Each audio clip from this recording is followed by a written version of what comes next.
প্রিয় শিক্ষার্থীবৃন্দ, আসসালামু আলাইকুম। আমি অনেক দিন পর সেই করোনাকালে যখন ক্লাসগুলো শুরু করেছিলাম, তারপরে দীর্ঘদিন বিরতি দিয়ে আবার শুরু করছি তোমাদের জন্য একদম ধারাবাহিকভাবে দ্বিতীয় শ্রেণীর গণিত বইয়ের প্রতিটি অধ্যায়ের প্রতিটি অংশ তোমাদের সামনে তুলে ধরার জন্য। দ্বিতীয় শ্রেণীর শিক্ষার্থীদের জন্য খুব একটা টিউশন প্রয়োজন হয় না, স্কুলে যা পড়ায় সেটাই হয়ে যায়। তারপরেও তোমাদের মাঝে মাঝে মনে হয় যে একটু যদি প্র্যাকটিস করতে পারতাম তাহলে ভালো হতো। অনেক সময় বাবা মা বা অন্যরা সবাই ব্যস্ত থাকে, তখন কিন্তু এই ছোট ছোট টিউটোরিয়ালগুলো দেখে তোমরা তোমাদের পড়াটা ঠিকমতো করে ফেলতে পারো। তো দ্বিতীয় শ্রেণীর প্রাথমিক গণিত বই, এটা 2025 সালের জন্য রচিত হয়েছে, 2025 সালের বই এটা। এবং এই বই থেকে আমি যে কাজটা তোমাদের কাজ করব সেটা একদম শুরু থেকে যা কিছু আছে সব কিছু তোমাদের সামনে তুলে ধরার চেষ্টা করব। আজকে যেটা আমি তোমাদের সামনে তুলে ধরবো সেটা একদম শুরুতেই বলেছি আমি যে প্রতিটা অংশ আমরা ব্যাখ্যায় চলে যাব। দেখো, এখানে তোমার আছে চরিত্র এবং প্রতীকের ব্যাখ্যা। চরিত্র এবং প্রতীকের ব্যাখ্যা, কোনটা চরিত্র এবং প্রতীক কী সেই বিষয়টাও কিন্তু আমাদেরকে জানতে হবে। তোমরা মাথায় রাখবে যে একটা বই যখন রচিত হয় তখন ওই পাঠ্যপুস্তকের প্রতিটি অংশই কিন্তু তোমাকে পড়তে হবে।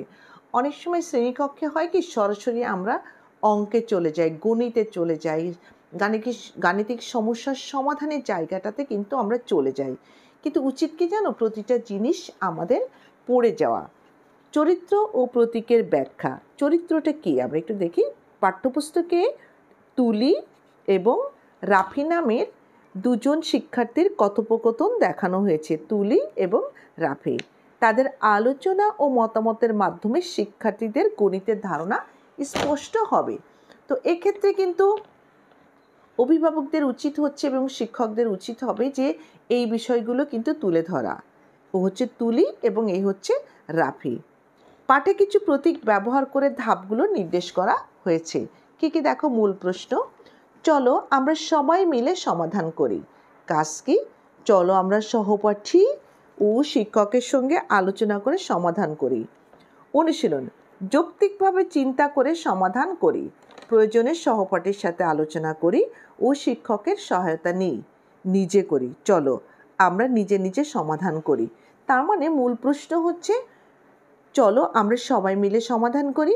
কাজ হচ্ছে কি, আমরা কাজগুলো কিভাবে করব, সেটা হচ্ছে আমরা সহপাঠী ও শিক্ষকের সঙ্গে আলোচনা করে যে ধরনের সমস্যাগুলো দেয়া থাকবে সেই সমস্যাগুলোর সমাধান করব। এবং প্রতিটি যে সমস্যা থাকবে সেগুলো আমরা যৌক্তিকভাবে চিন্তা ভাবনা করে সমাধান করব। প্রয়োজনে আমরা সহপাঠীর সাথে আলোচনা করব, শিক্ষকের সহায়তা নিব।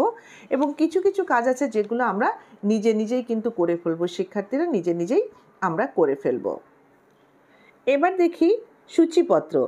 আমি যেহেতু বলেছি বইয়ের প্রতিটি অংশ খুবই সুন্দরভাবে তোমাদের সামনে উপস্থাপন করব এবং খুবই সহজ সরলভাবে, ঘরে ঠিক যেভাবে মা বসে পড়ায় ঠিক ওইভাবে। দেখো, এখানে আছে সংখ্যা ও স্থানীয় মান। এটা কোন অধ্যায়ের পড়া? এটা হচ্ছে প্রথম অধ্যায়ের পড়া। প্রথমে আছে সংখ্যা পড়ি ও কথাই লিখি 21 থেকে 100 পর্যন্ত। তাহলে আমরা 21 থেকে 100 পর্যন্ত সংখ্যাগুলো পড়ব এবং লিখব।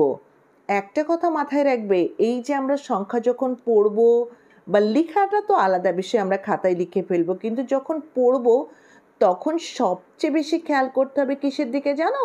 সেটা হচ্ছে উচ্চারণের দিকে। তোমরা যদি প্রতিটি সংখ্যার উচ্চারণ সঠিকভাবে না করতে পারো তাহলে কিন্তু শুনতে ভীষণ খারাপ লাগবে। তাহলে চলো আমরা এই সংখ্যাগুলোর উচ্চারণ সঠিক রেখে একটু পড়ার চেষ্টা করি। তাহলে আমরা প্রথম অধ্যায়ে কিন্তু চলেই আসলাম। প্রথম অধ্যায়ে কি আছে? সংখ্যা ও স্থানীয় মান। সবার প্রথমে আছে সংখ্যা পড়ি ও কথাই লিখি 21 থেকে 100। তাহলে উচ্চারণগুলো যদি আমরা খুব ভালো করে মনোযোগ সহকারে দেখি, খুব ভালো করে, কিন্তু আবার বললাম খুব ভালো করে উচ্চারণ করতে হবে। যেমন 21, 22, 23, 24, এখানে কিন্তু দুইটা ব আছে, 24। তারপর 25। যখন একটা চন্দ্রবিন্দু থাকবে তখন কিছুটা আমরা কি করব, নাকের মধ্য থেকে উচ্চারণ করব 25, 26। উচ্চারণ করার সময় ভালো করে বলবো 26, 27, 28। তারপর 29, 29, 30, 29 এবং সবশেষে 30, 31। অনেকে বলে 31, এটা কিন্তু 31 হবে না, কি হবে 31। এ কয়কাত্ত এরকম উচ্চারণ হবে 31, 32। ব এরকম হবে না, বয়কারে দিয়ে উচ্চারণ করতে হবে 32, 32, 33, 33, 34, 34, 34। আবারও চন্দ্রবিন্দু 35, 35। উচ্চারণ করবে 35, 35, 36, 36। আগে ত, তারপরে আবারও 30, 36, 36, 37। আবারও চন্দ্রবিন্দু আছে কিন্তু 37, 38, 38, 39, 39, 39। এভাবে উচ্চারণ করবে 40, 40, 41, 41, 41 হবে না কিন্তু, কি হবে 41। এক অয়জাফালা আকার ক, 40 চয়কার ল, লয়রসি তালবস্যা, তালবস্যা তালব্যস, 41, 41, 42, 42, 43, 43, 44, 44।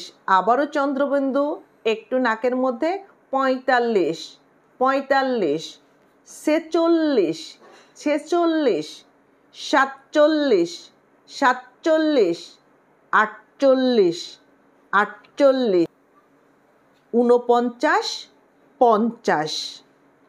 এমন মনে হতে পারে যে এই শব্দগুলো, এই সংখ্যাগুলো উচ্চারণ কেন দরকার, আমরা তো পারি। আসলে অবশ্যই তোমাকে সঠিকভাবে উচ্চারণ করতে হবে, এবং সঠিকভাবে যদি তুমি উচ্চারণ না করতে পারো তাহলে পরবর্তীতে এটা নিয়ে কিন্তু একটু সমস্যাই হবে, শুনতে খারাপ লাগবে, এবং উচ্চারণ ঠিক করা খুবই জরুরি। তো আজকে এই পর্যন্তই। আগামী ভিডিওতে আমরা কি শিখব, 51 থেকে 100 পর্যন্ত। এই 51 থেকে 100 পর্যন্ত যে সংখ্যাগুলো আছে সেগুলোর উচ্চারণ আমরা পরবর্তী ভিডিওতে শিখব। আবারও বলছি, বইয়ের প্রতিটি অংশ, প্রতিটি জায়গায় কিন্তু পড়তে হবে, শুধু বেছে বেছে সমস্যা সমাধানগুলোই কিন্তু আমাদের করলেই আমাদের চলবে না। তাহলে সবাই ভালো থাকো, আল্লাহ হাফেজ।